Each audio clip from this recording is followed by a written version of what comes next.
Hey guys, welcome back to Technik. We're here again at the Chewerks garage, and today we're going to be installing an Alcon big brake kit from Paragon Performance product. We're going to be installing it on Karla's personal race car, but before we start, I want to let her talk to you about her car a little bit. Hey guys, thanks for having me again. This is my 2001 S2000. I bought it about a year and a half ago as my daily driver, but it has slowly become my dedicated track car that it is today.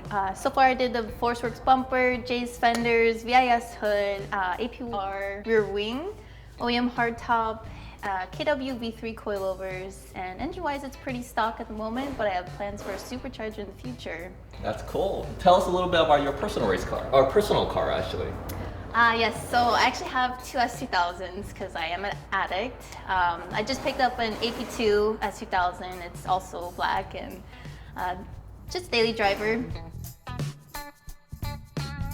So the first thing we're going to do is obviously remove the wheels. We can't install the brakes without removing the wheels. So Karla's going to be using a snap-on impact wrench or impact gun to remove it. So go ahead, Karla. All right, so I've already loosened the lugs just a little bit. And using the impact really helps. Especially with the extended stud. Especially with extended studs, yeah. There's two 12mm bolt that holds the factory brake line, well in this case a stainless steel brake line, to the hub. One here, and then the other one's going to be on the shock. So in order to get to this one, it's actually on the underside, and then you go on the back side here and just loosen it, which is tightening unfortunately right now. I don't know why. We'll loosen it. So we also removed this one that was actually held on to the shock, and obviously it keeps the brake line away from the shock and also prevents it from galling and scratching against it and causing a leak. So we removed that one, and now the only thing left to remove is the one 10mm flare nut on the frame rail.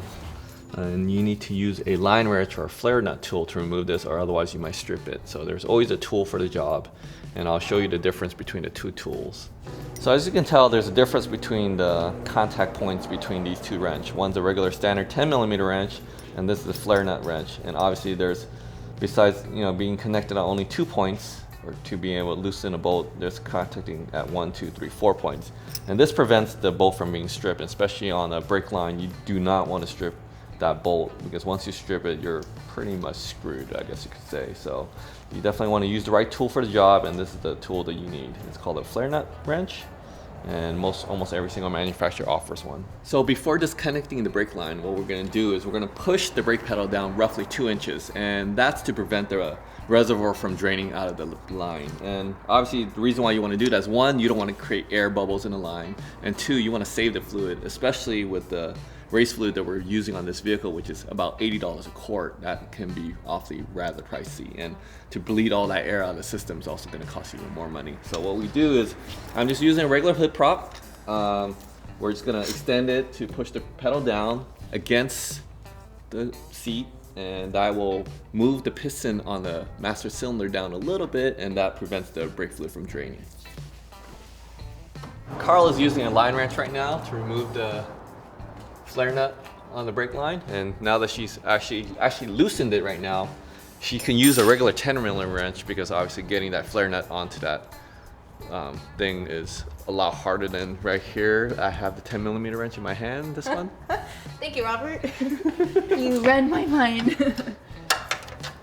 And the cool thing is, because of the fact that I pushed the brake pedal down slightly, only a little bit of fluid is actually going to drain out of that line, and then it's going to stop, and that will prevent any more air bubbles from getting into that system. We're going to remove this one clip that holds the brake line in place against the firewall, this little C-clip, I guess you can say, and then now you can remove the rest of the line. And if you do get any brake fluid on any part of the vehicle, you want to probably water it down. So what we're doing now is removing the two 17mm bolts that are holding the caliper to the hub, and once we remove that, the whole caliper could come off the system. So what Karla's going to do now is going to remove the caliper off the hub, and it should just slide right off and take it as one unit. in order to remove the rotor, there's 2 screws here, and a lot of times they get corroded with rust. So what I have here is an impact screwdriver.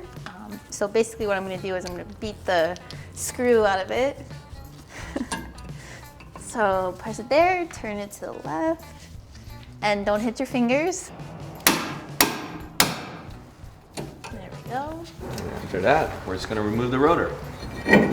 So what I'm going to do now is every time you install new rotors, it's always really important to clean off the corrosion that was left over there from before. So what I'm going to do is I'm going to wear my safety glasses and take a wire brush and just basically clean this off.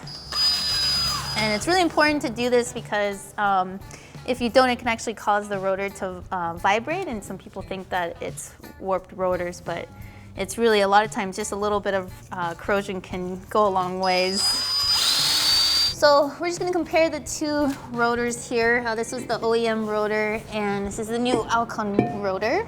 As you can tell, the diameter is much larger on the Alcon rotor than the OEM.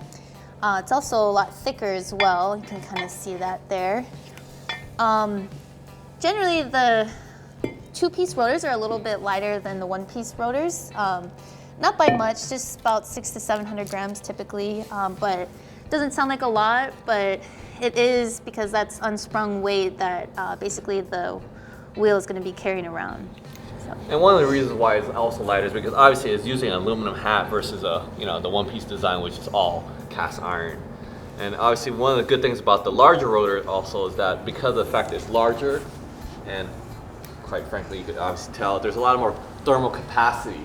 So one of the reasons why the stock rotor breaks a lot or cracks, obviously I've had a couple of rotors that cracked on my S2000, I'm sure Karla has also, is that the fact that they soak up so much heat that they just can't expand anymore and they start cracking. And the good thing about the Alcon rotor is that because of the larger design, there's a lot more thermal capacity, and also because of the fact that it has a lot more vanes in the system, it keeps the rotor cool, so they're less likely to crack also. So as you can tell, obviously by the 2 caliper design, the Alcon caliper is a 4-piston caliper versus the factory caliper is a 1-piston sliding caliper. And obviously one of the biggest benefits of a 4-piston design is you're talking about 2 pistons pushing on each pad with equal, I guess, force.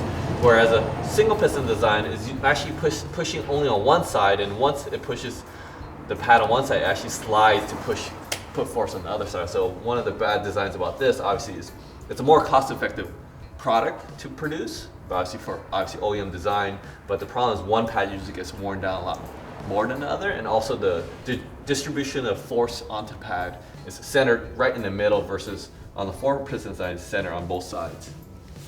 And obviously, because of the fact that it's a 4-piston design, it's actually much larger. But because of the fact that it's aluminum or forged aluminum, it's still lighter. As you can see, the Alcon Big Brake Kit weighs 23.5 pounds, and that's with the rotor, the caliper, and the brake line. And now we're gonna weigh the factory components. So now with the factory components, using the same components, the rotor, the caliper, the pads, and the brake line, it weighs 25.7 pounds. So 25.6, it magically got lighter. The Alcon components only weigh 23.5 pounds, so you're talking about 2 pounds per side of weight savings. And you're talking about a bigger rotor, larger caliper, heavier pads, and yet the system still weighs 2 pounds lighter.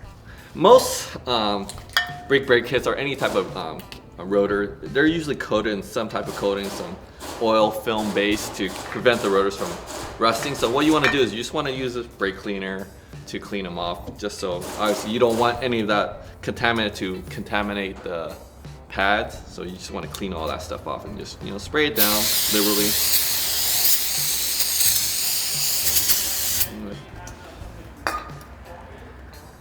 And that's it. You just want to remove all the grease possible off the rotor and just let it air dry. And then once it's dry, you could mount it on the vehicle. As per the instruction, we need to trim the factory heat shield to So in order to be able to mount the caliper bracket and the caliper onto the hub. So in order to do so, we're just gonna use a pair of tin snips, and then after I trim it with the tin snips, we're gonna just grind it a little bit and it should be good.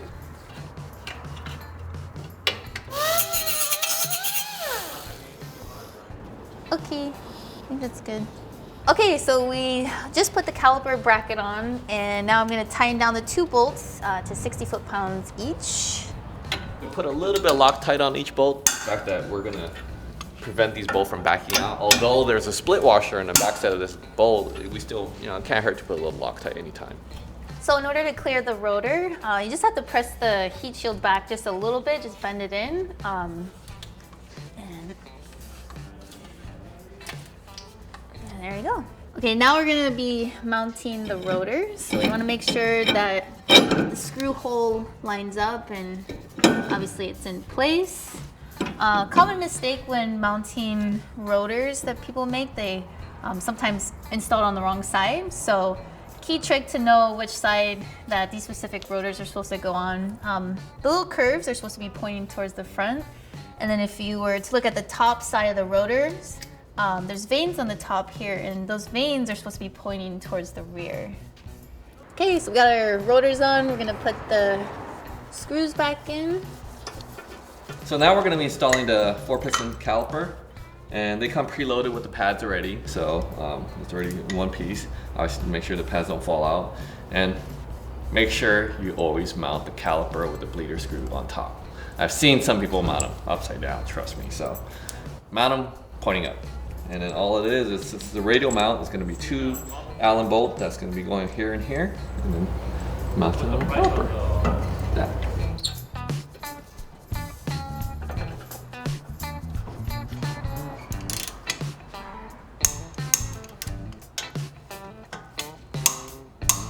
So the last thing we're going to do is install the brake line. So there's 2 crush washer, one on each side of the banjo bolt. And then what you do is you just put it on here like you would do on the factory system. You just bolt it all down.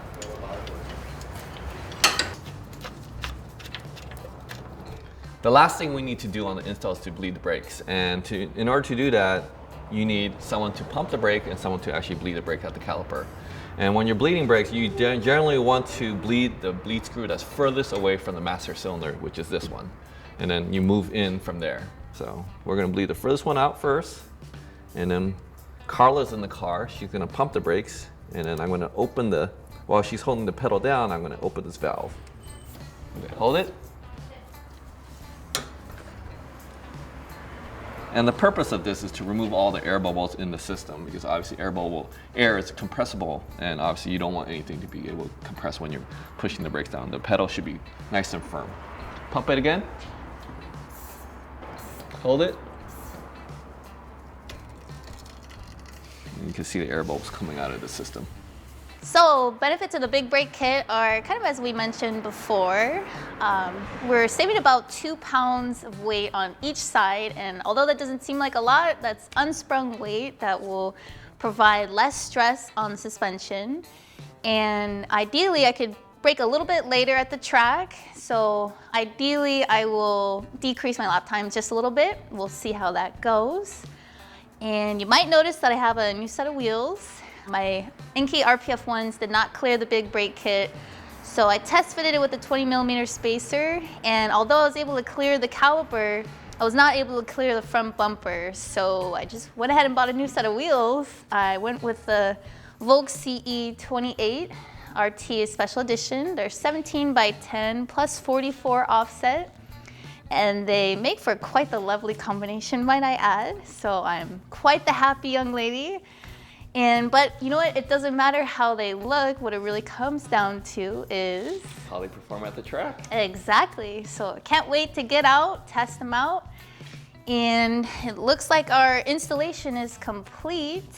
We'd like to give a shout out to Paragon Performance for the big brake kit and WinMax for the brake pads.